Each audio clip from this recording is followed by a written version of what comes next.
आध्यात्मिक जीवन की दैनिक खुराक सुन रहे हमारे सारे प्रिय श्रोताओं को, परमेश्वर के प्रिय भक्तगणों को प्रभु यीशु मसीह के नाम में प्यार भरा जय मसीह की सुप्रभातम और शुभोदय कहते हुए हम सबका मनपसंद ध्यान केंद्र आध्यात्मिक जीवन की दैनिक खुराक में और इस नए दिन में आप सबका स्वागत करते हैं।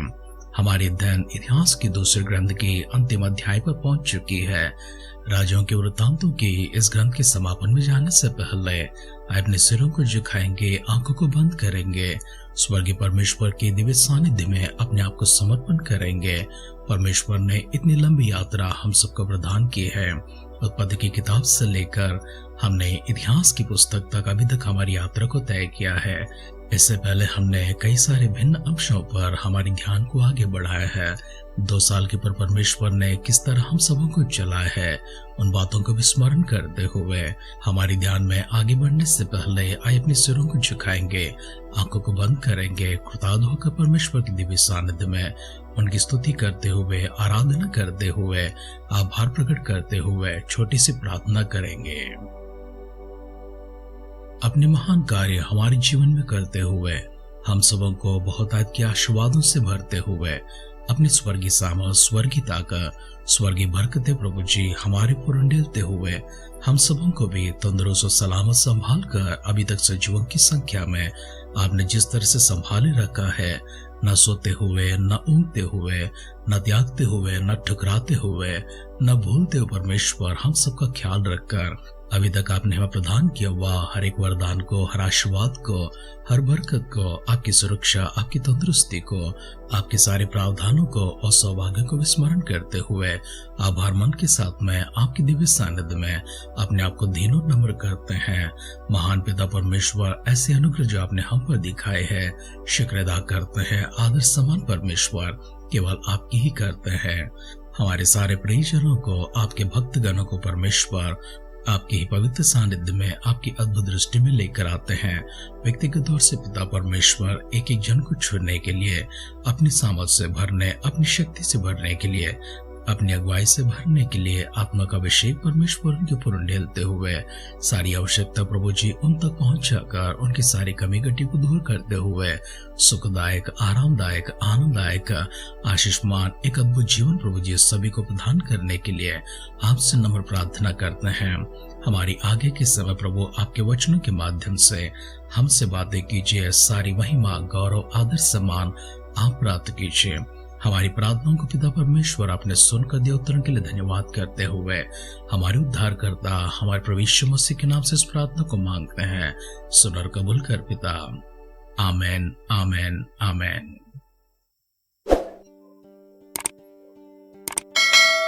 आध्यात्मिक जीवन की दैनिक खुराक सुन रहे हमारे सारे प्रिय श्रोताओं को फिर से एक बार प्रभु यीशु मसीह के नाम में प्यार भरा जय मसीह की सुप्रभातम और शुभोदय कहते हैं। हम सब मिलकर हमारे ध्यान को आगे बढ़ाते हैं।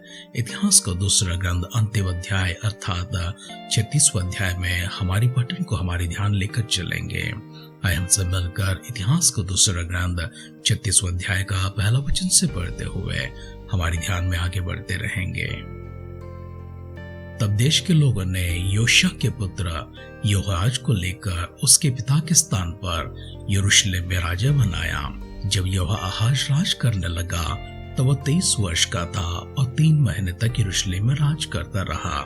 तब मिस्र के राजा ने उसको यरूशलेम में राजगद्दी से उतार दिया और देश पर 100 किकार चांदी और किकार व सोना जुर्माने में दंड लगाया। तब मिस्र के राजा ने उसके भाई इल्याकीम को यहूदा और यरूशलेम का राजा बनाया और उसका नाम बदलकर यहोयाकीम रखा और नको उसके भाई यहोआश को मिस्र में ले गया।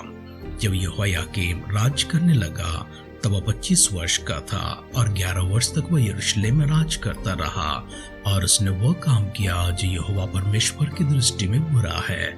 उस पर बाबेल के राजा नबूकदनेस्सर ने चढ़ाई की और बाबेल ले जाने के लिए उसको बेड़ियां पहना दी। फिर नबूकदनेस्सर ने यहोवा के भवन के कुछ पात्र बाबेल ले जाकर अपने मंदिर में जो बाबेल में था रख दिया। यहोयाकीम के और काम और उसने जो जो घिनौने काम किए और उसमें जो जो बुराई पाई गई वह इसराइल और यहूदा के राजाओं के इतिहास की पुस्तक में लिखी है। और उसका पुत्र यहोयाकीन उसके स्थान पर राज करने लगा। जब यहोयाकीन राज करने लगा तब वह 8 वर्ष का था और 3 महीने और 10 दिन तक यरूशलेम में राज करता रहा। और उसने वह किया जो परमेश्वर यहोवा की दृष्टि में बुरा है।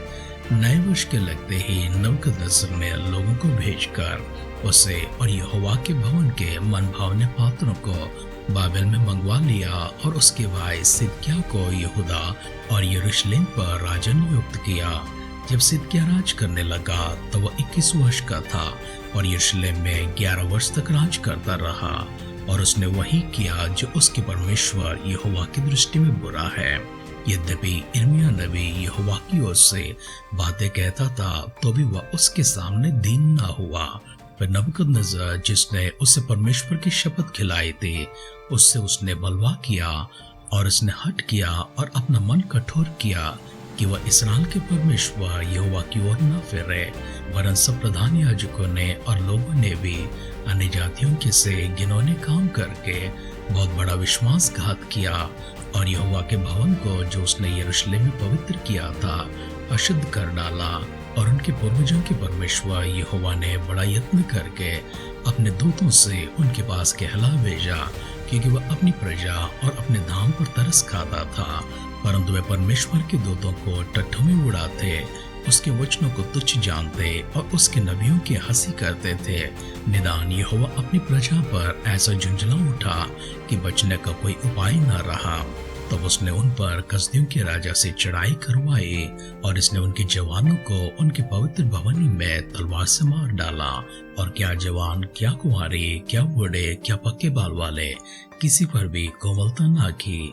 यहोवा ने सबों को उसके हाथ में कर दिया। और क्या छोटे क्या बड़े परमेश्वर के भवन के सब पात्र और यहोवा के भवन और राजा और उसके हाकिमों के खजाने, इन सबों को वह बाबेल में ले गया।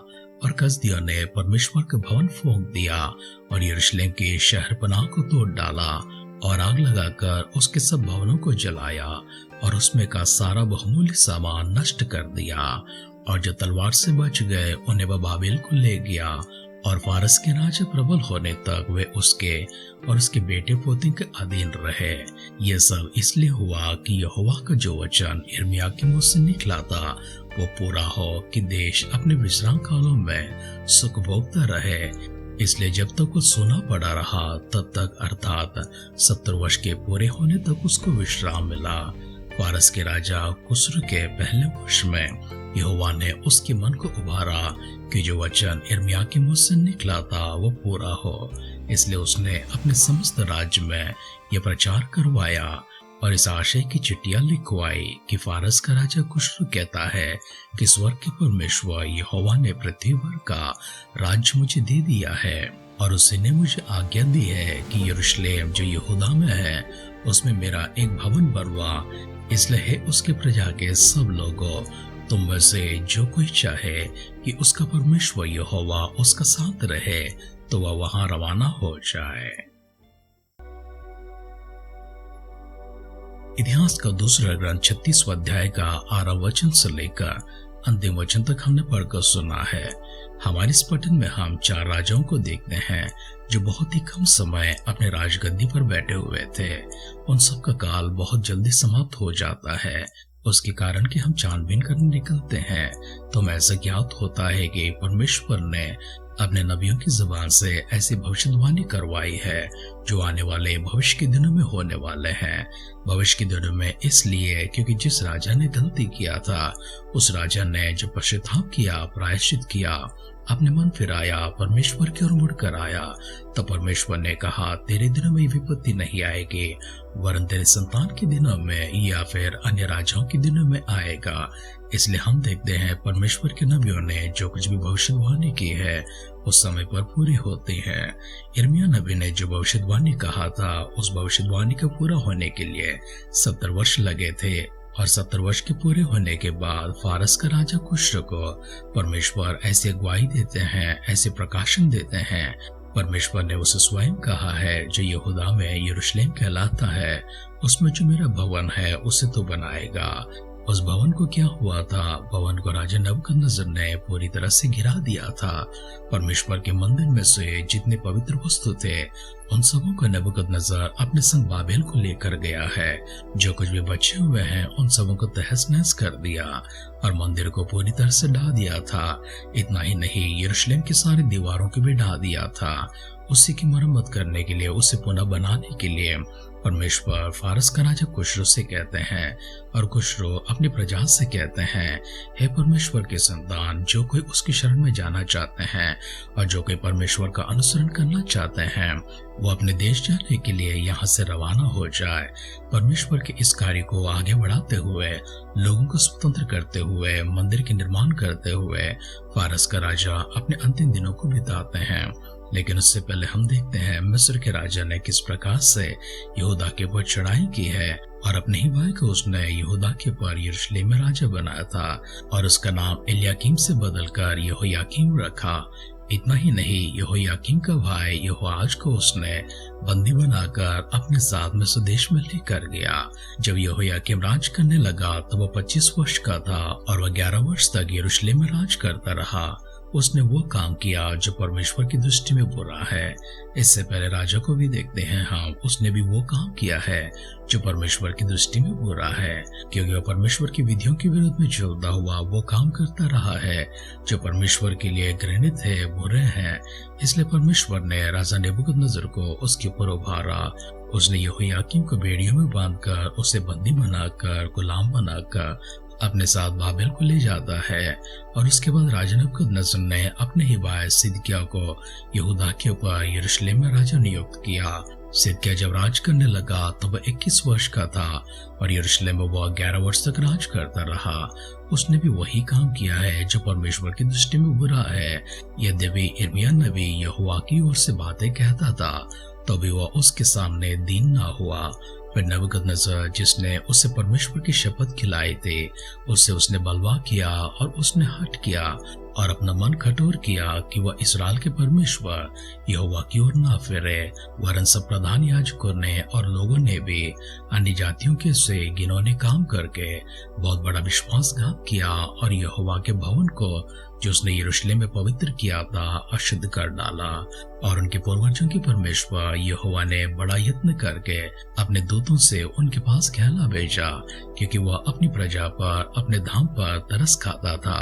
परंतु वे परमेश्वर के दूतों को टट्टों में उड़ाते थे, उसके वचनों को तुच्छ जानते और उसके नबियों की हंसी करते थे। निदान यहोवा अपनी प्रजा पर ऐसा झुंझला उठा कि बचने का कोई उपाय न रहा। वचन सुन रहे प्रियजनों, हमने कई सारे राजाओं के वृत्तांतों को देखा है और इनमें से अधिकांश राजाओं को हमने देखा है जो परमेश्वर के विरोध में जाते हैं, वो काम करते हैं जो परमेश्वर की दृष्टि में बुरा है, अर्थात अन्य जातियों के से वरन उनसे भी बढ़कर घिनौने काम किया करते थे। इस प्रकार से इस्राएल की प्रजा और यहूदा की प्रजा सब लोग मिलकर, यहाँ तक कि याजक और प्रधान याजक सभी भी परमेश्वर के विरोध में जाते हैं। अधिकांश समय उन्होंने परमेश्वर का विरोध किया है, अन्य जातियों की पूजा किया है, उपासना किया है, आराधना किया है। राजाओं के ग्रंथ में, वृत्तांतों के ग्रंथ में, शमूएल नबी के ग्रंथ में भी हमने देखा है किस प्रकार से परमेश्वर की प्रजा उनसे दूर हो जाती है, किस प्रकार से परमेश्वर के राजा भी उनसे दूर हो जाते हैं, किस प्रकार से राजा बिगड़ जाते हैं, प्रजा भी बिगड़ जाती है। जैसा राजा वैसी प्रजा जो हमने सुनी है वो बिल्कुल सच साबित होती है, क्योंकि इस्राएल के राजा वो काम करते हैं जो परमेश्वर की विधियों के खिलाफ में है, परंतु उनकी इच्छा के अनुसार, उनके मन के अनुसार है। वैसे ही प्रजा भी करते हैं, क्योंकि राजा उनके साथ में है तो प्रजा भी उन्हीं के पीछे चलते हैं। इस तरह परमेश्वर से दूर हो चुके इस्राएल की प्रजा को, यहूदा की प्रजा को हमने देखा है। याकूब की संतान को, इसहाक की संतान को, अब्राहम की संतान को हमने देखा है। परमेश्वर अपनी प्रतिज्ञा फिर भी उनके ऊपर किस तरह से पूरी करते हैं, अपनी धीरज, अपने संयम कैसे परमेश्वर उन पर प्रकट करते हैं, अपने प्रेम और अपनी तरस कैसे उनके ऊपर लेकर आते हैं। कई संदर्भों में हमने देखा है, आगे भी देखने जा रहे हैं। इसके आगे हम देखेंगे किस प्रकार से याजक इज़रा का मंदिर की मरम्मत करते हैं, उसे पुनर्निर्माण करते हैं और कैसे परमेश्वर अपनी सहायता वहां पर पहुंचाते हैं। राजाओं के वृत्तांतों के इन ग्रंथों को यहीं पर हम लोग समाप्त करते हैं, लेकिन उससे पहले आइए अपने सिरों को झुकाएंगे, आंखों को बंद करेंगे, परमेश्वर के पास जाकर उनके अभिषेक के लिए, उनकी अगुवाई के लिए, ताकि हमारे कदम सीधी राहों पर चलते हुए स्वर्ग तक पहुंच सके। इन राज्यों में किसी भी राजा की तरह को कर्म हम लोग ना करें, गलत काम हम लोग ना करें, गलत राहों पर हम लोग ना जाएं। इसलिए प्रभु की अगुवाई के लिए, पवित्र आत्मा का अभिषेक के लिए सिरों को झुकाएंगे, आंखों को बंद करेंगे, छोटी सी प्रार्थना करेंगे। हम सबों के ऊपर विशेष अनुग्रह दिखाते हुए हमसे बातें कर, हम सबों को सचेत किया हुआ, सतर्क किया हुआ, फिर से एक बार अपनी चेतावनियों के साथ, अपनी विधियों के साथ, अपने वचनों के साथ हमसे से बातें कर, हम पर प्रभु जी अपने प्रेम को प्रकट किया हुआ हमारे करुणामय, अनुग्रहकारी, दयालु प्रेमी पिता परमेश्वर, हम फिर से एक बार आपकी स्तुति करते हैं, प्रशंसा करते हैं, महिमा करते हैं, गौरव करते हैं, आभार परमेश्वर आपकी प्रकट करते हैं इन अद्भुत से वचनों के लिए, अद्भुत सौभाग्य के लिए। हमारी अगली अध्ययन प्रभु जी हमारे संग रहिए, जिस तरह परमेश्वर अभी तक साथ दिए हैं आगे भी साथ देते रहिए। प्रभु यीशु मसीह के बादलों के आगमन अगर विलंब हो गई, कल सुबह फिर से एक बार हम मिलकर आपकी स्तुति करने, आपकी आराधना करने, हम सबों को सजीवों की संख्या में, भाग्यवानों की संख्या में, आपकी आराधकों की संख्या में संभाले रखिए। अगर ऐसा ना हो तो प्रभु के राज्य में हम सबको शामिल करने के लिए दुआ करते हैं। पिता अपने प्रार्थनाओं को सुनकर दिए उत्तर के लिए धन्यवाद करते हुए हमारे उद्धारकर्ता हमारे प्रभु यीशु मसीह के नाम से इस दुआ को मांगते हैं। सुन और कबूल कर पिता। आमेन, आमेन, आमेन।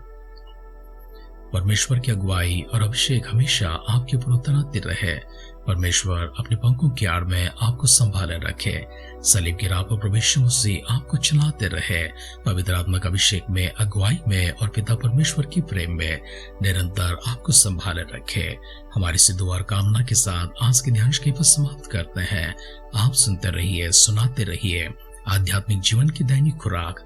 कल फिर मिलेंगे। अपना ख्याल रखिए, अपनों का ख्याल रखिए, दूसरों का भी ख्याल रखिए। God bless you.